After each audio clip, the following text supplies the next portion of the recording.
नमस्कार विद्यार्थियों, कैसे हैं आप सब। मैं रश्मि विश्वास, केंद्रीय विद्यालय मासीपुर से। आज हम एक बहुत ही दिलचस्प और सोचने पर मजबूर कर देने वाले विषय पर बात करने जा रहे हैं।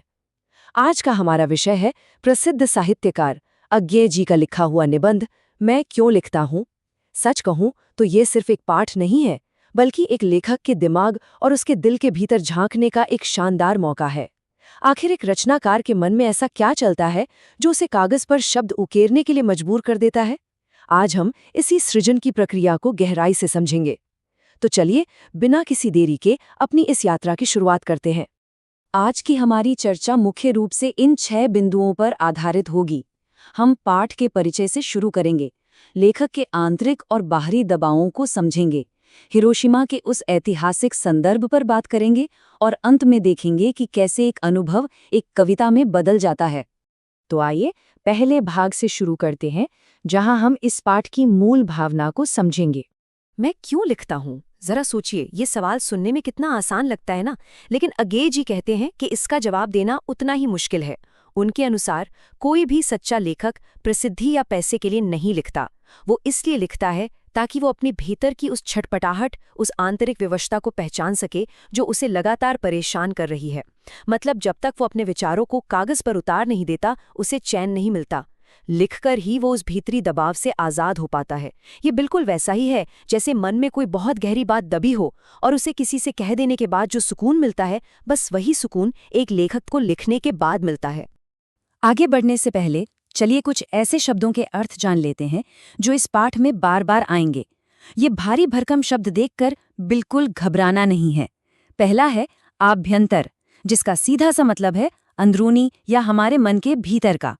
दूसरा शब्द है तटस्थ, यानी किसी भी चीज को बिना किसी पक्षपात के बिल्कुल दूर खड़े होकर देखना। और तीसरा है उन्मेष, जिसका अर्थ होता है भीतर की जागृति या ज्ञान का प्रकाश। इन शब्दों को बस अपने दिमाग में रखिएगा, आगे की बातें और भी आसानी से समझ आएंगी। अब बढ़ते हैं अपने दूसरे भाग की तरफ, जहां हम आंतरिक प्रेरणा और बाहरी दबाव के बीच के फर्क को समझेंगे। ये हिस्सा बहुत ही महत्वपूर्ण है। अज्ञेय जी ने यहाँ 2 बिल्कुल अलग चीजों की बात की है। एक तरफ है आंतरिक विवशता, यानी वो सच्ची प्रेरणा जो लेखक की आत्मा से, उसके मन की गहराइयों से उठती है। और दूसरी तरफ है बाहरी दबाव, जैसे प्रकाशक का जोर, संपादकों की मांग या फिर पैसों की जरूरत। अब आप सोचेंगे कि क्या कोई महान लेखक पैसों के लिए लिख सकता है?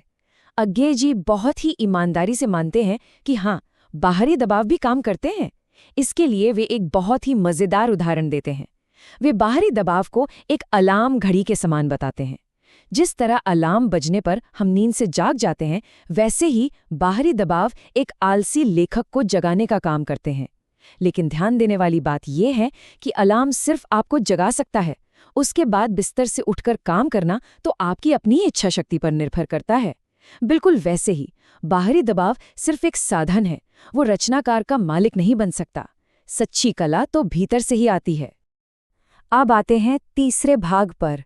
यहाँ हम विज्ञान, अणु बम और इतिहास के एक बहुत ही काले पन्ने के बारे में बात करेंगे। जरा इस तस्वीर को देखिए। ये द्वितीय विश्व युद्ध के दौरान हिरोशिमा पर गिराए गए परमाणु बम का खौफनाक मंजर है। अज्ञेय जी स्वयं विज्ञान के छात्र रहे थे। उन्होंने किताबों में रेडियोधर्मिता और अणु ऊर्जा के बारे में बहुत विस्तार से पढ़ा था। उनके पास सिद्धांतों की कोई कमी नहीं थी। लेकिन जब उन्होंने हिरोशिमा के इस महाविनाश के बारे में सुना, जहां विज्ञान का ऐसा भयानक और क्रूर दुरुपयोग हुआ था, तो उनके भीतर के इंसान ने, उनकी बुद्धि ने विद्रोह कर दिया। उन्होंने इस पर लेख भी लिखे। लेकिन पता है, उन्होंने उस वक्त कोई कविता नहीं लिखी। क्यों? क्योंकि केवल बौद्धिक ज्ञान या सिर्फ तथ्यों को जान लेने भर से कविता नहीं बनती। कविता के लिए तो एक गहरी पीड़ा की आवश्यकता होती है, जो अभी तक उनके भीतर पैदा नहीं हुई थी। अब हम पाठ के सबसे अहम मोड़ पर आ गए हैं। चौथे भाग में हम देखेंगे कि कैसे सिर्फ एक अनुभव एक गहरी अनुभूति में बदल जाता है। एक बार अज्ञेय जी को जापान जाने का अवसर मिला। वहां उन्होंने हिरोशिमा के उन अस्पतालों का दौरा किया जहां बरसों बाद भी लोग परमाणु बम के रेडिएशन का भयंकर दर्द झेल रहे थे। अब यहाँ हमें एक रचनाकार की प्रक्रिया को बहुत बारीकी से समझना होगा। अज्ञेय जी ने वहां अनुभव और अनुभूति का फर्क समझाया। जो हम अपनी आंखों से प्रत्यक्ष देखते हैं, जो घटना हमारे सामने घटती है, वो अनुभव है।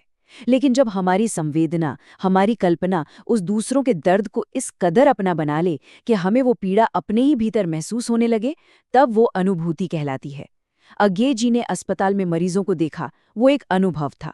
लेकिन सच्चा सृजन तब तक नहीं होता जब तक वो दर्द पूरी तरह से अनुभूति बनकर लेखक की आत्मा में ना उतर जाए। अस्पतालों को देखकर भी अज्ञे जी ने तुरंत कुछ नहीं लिखा, लेकिन फिर एक दिन कुछ ऐसा हुआ जिसने उन्हें अंदर तक हिलाकर रख दिया। वे हिरोशिमा की एक सड़क पर घूम रहे थे, तभी उनकी नज़र एक जले हुए पत्थर पर पड़ी। उस पत्थर पर एक लंबी उजली सी परछाई छपी हुई थी।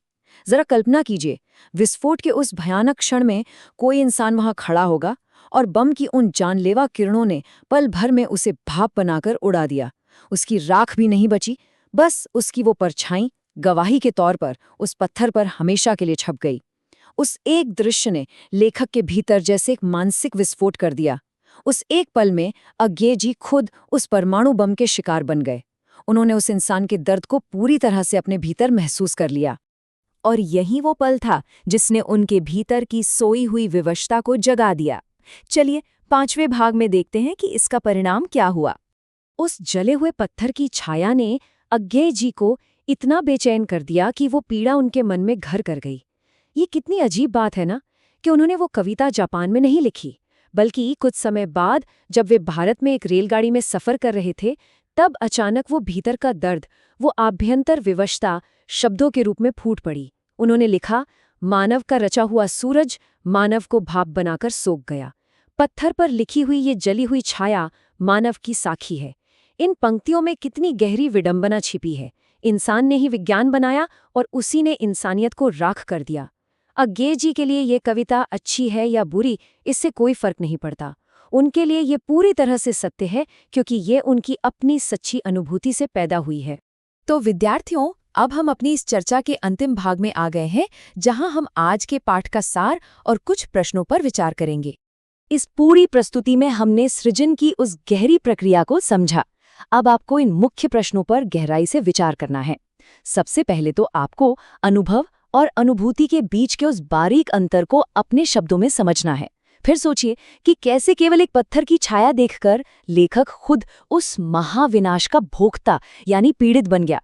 लेखक पर कौन कौन से बाहरी दबाव होते हैं, इस पर भी विचार कीजिएगा।